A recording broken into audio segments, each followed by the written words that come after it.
everybody, welcome to a short video rules review. New set of rules I've just had arrive in the last couple of weeks.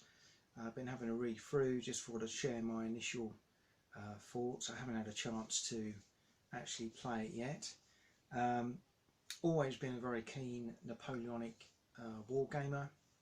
I've got Waterloo armies in 6mm and Napoleonic French Grand Armée 1812 in 15mm, and only recently I've been humming and hawing about whether to jump in the 10mm arena as well. Not that I really need to do that, but I saw a flag come up on one of my accounts a few months ago for a pre-order for a new Osprey Wargame Absolute Emperor, one of their Wargame Battle series, the nice little books, always very good value for money, high quality production values. I've bought a lot of their rules over the years, but this one particularly jumped out as it was Napoleonic on a sort of grand tactical scale, core level, particularly thinking around my 6 and 15mm,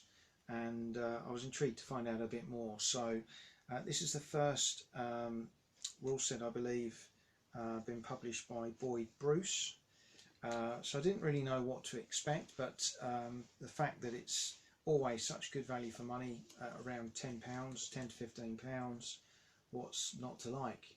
It's not a big investment, and if nothing else, you get excellent artwork and production values from Osprey as always. So the book runs to 64 pages. It is predominantly using D6s with the odd D8s in there as well. You've got a good contents page at the beginning with a breakdown of all the different parts of the game. So you've got the main rules themselves, which are about 26 pages. Then you've got the advanced rules if you want to add in some extra bits, which certainly for the more experienced gamer you probably would want to from the off, which is another 8 pages. And then he's also covered in this little book things like tournament, casual play. We've got scenarios, we've got Orbats. There's all sorts of things in here. In a small package, you get an awful lot of information. I like the style it's laid out, as always with these rule sets. Clear fonts, very easy to follow, logical sequence, and great artwork, as you come to expect. So first impressions, very good. You've got some scenarios at the back which I particularly like. A hypothetical scenario followed by some historical ones. So you've got Ilu, you've got Wagram, and another one that's failed me now. Where is it? Waterloo, I believe. Yep, Waterloo.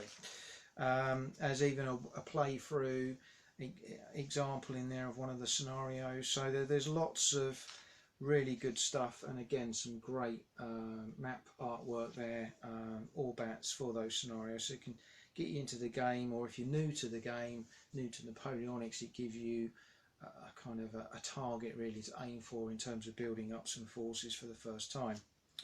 I really like Boyd's approach to the game. He's very much, points out that it's his opinions. His gaming style is all about having fun, keeping it fairly low key, and he appreciates the grognard this may not be the set for them, but at the same time I think it has quite a lot to offer. I'm looking forward to getting it on the table, and I'm just going to pick out some of the key things that I particularly like about the rules, and maybe just a couple of things that first impressions I wasn't so sure about, but I'm sure that will become more apparent as we go through. So we have a fairly straightforward sequence of play for these kind of games. So you've got command, you've got movement, shooting, charges and combat. Pretty much what you would get in a basic war game these days. So initiative would be the first part of that, and that would be influenced by a commander's elan, which we'll come on to in a moment. Usual types of units and formations are all covered, and there's a few pages covering those. So again, for those who've played these kind of games before, you'll know what they are, but for newbies, again, very nicely set out. Artillery again, particularly I quite like what he's done with artillery. I must admit, a lot of Napoleonic games I've played, artillery is slightly overpowered. I appreciate it played a very big part in battles, but sometimes the person with the most batteries tends to win the game. It is just blow the opposition off the table.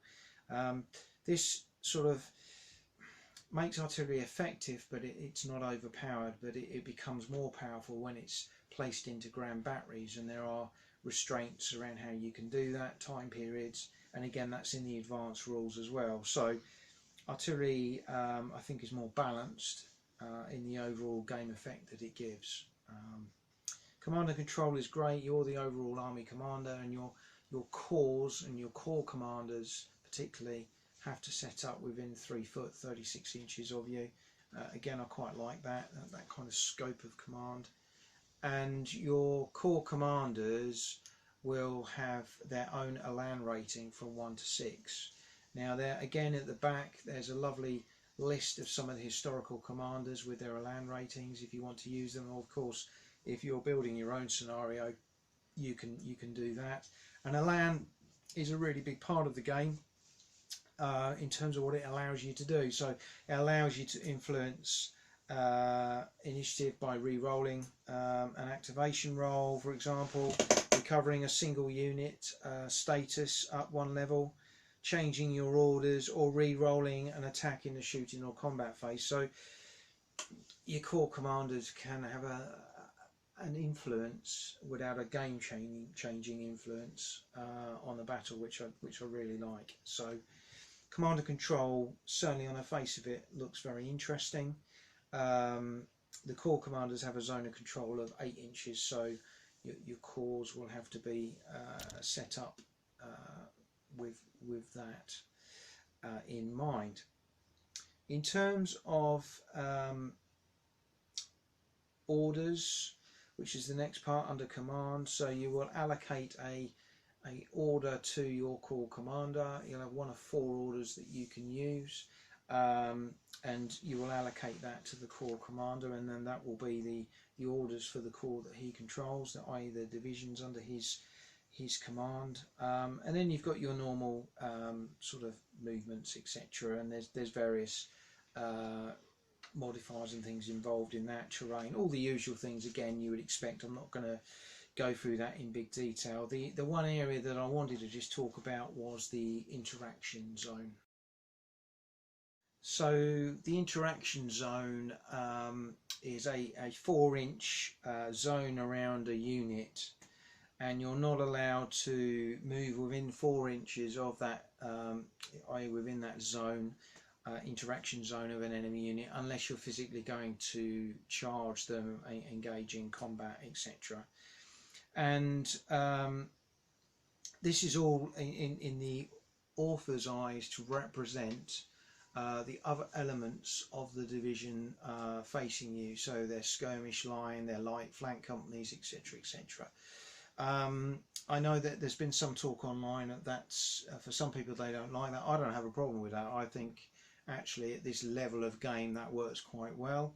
Bearing in mind you're representing large formations with fewer troops, certainly in the bigger scales. You might have less bases than you normally have representing that size of unit. I don't see that being a problem, and I think that you just have to think about it in a slightly different format. So the mechanics for things like shooting and combat, there's nothing massively new there. You will have a certain number of dice you will roll depending on the formation you're in, and then there will be plus or minuses to those dice again depending on the circumstances. The same with shooting, combat and artillery. There's some really nice artwork examples of how to do charges, how to do combats. You know, it's really nicely set out. Again, some beautiful artwork there as well. But I don't think there's much else to really explain around that. You know, reading the book, you'd soon work out what you're doing there. The post-combat element is the interesting part, which is when things start to happen at units, when they start to wave. You know, there could be points where you've got to save the colours. Is actually listed in there. The loss of core, which comes down to commander losing his LAN, and he will lose a LAN as units are lost within his command, and he will gain a LAN as his core destroy enemy units. So you could have this sort of fluctuating process with the various commands under your control, and I really like that. I think it's both adds a lot of flavour, but I also think historically it probably represents very much that command and control kind of issue that he's trying to represent there. You know, certain core commanders would have been much more influential than others at certain times in certain battles. So I think that's quite a clever mechanic from that point of view. So that's the main rules. We then get into the advanced rules, where you can start adding things like some of the older command structures if you want to, detachments, guard units. You then got grand batteries, the historical core commanders' land values if you want to use them, and then you're getting into things like horse artillery, lancers, limited ammo, and then nationality special rules. Now this was quite an interesting one, because one of the things that did jump out at me looking at some of the combat factors were that, for example, a French attack column charging a line would very much be at a disadvantage at the point of impact. And certainly from the games and the history I've read about Napoleonic Wars, yes, line was massively beneficial in terms of firepower and shooting, which it is, and that's catered for here. But at the point of contact, if the column survived that fire and it actually got to the point of the bayonet, the impetus of the column would often carry the day. Certainly earlier on in the period. Now that's not covered in the basic rules in the combats, and so in most cases you couldn't see whenever a French attack column would ever be effective in a melee situation, if it even made it into a melee situation. But the nationality special rules do sort of cover that a little bit. So you've got the different belligerents, and you've got the different time periods within the Napoleonic Wars. And I noted that the French 1805, 1809, charging non-script infantry in attack column had a charge bonus of +2 d6 the first time they charge.